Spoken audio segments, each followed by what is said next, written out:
மாப்பிள்ள, காலையில உங்களை பார்க்கறதுக்காக கம்பெனிக்கு வந்தப்ப கூட அவங்க 7ன்னு சொல்லி யாருமே இங்க இல்லைன்னு தான் சொன்னாங்க. நீங்க தான் பேரெல்லாம் மாத்தி அங்கதான் வேலை பார்க்கறேன்னு சொன்னீங்க. ஆனா நாங்க அதையும் நம்பணும்ல. இப்ப அதே விஷயத்த வடிவு பெரியமாவும் சொல்லிட்டு போறாங்க. இதுல எது மாப்பிள்ள உண்மை, எதை நாங்க நம்புறது? தம்பி, நீங்க இப்படி அமைதியாவே இருந்தா வீட்ல இருக்கிறவங்க எல்லாம் என்னன்னு புரிஞ்சுக்கிறது? எழில், வீட்ல இருக்கிறவங்க கேக்குறதுக்காகவோ இல்ல வெளியில இருக்கிறவங்க ஏதோ சொல்றாங்கங்கிறதுக்காகவோ நான் எதையும் நம்பல.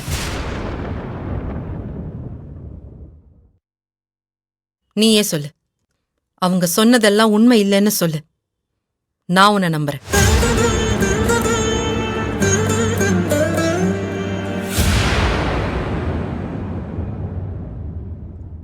சொல்லு.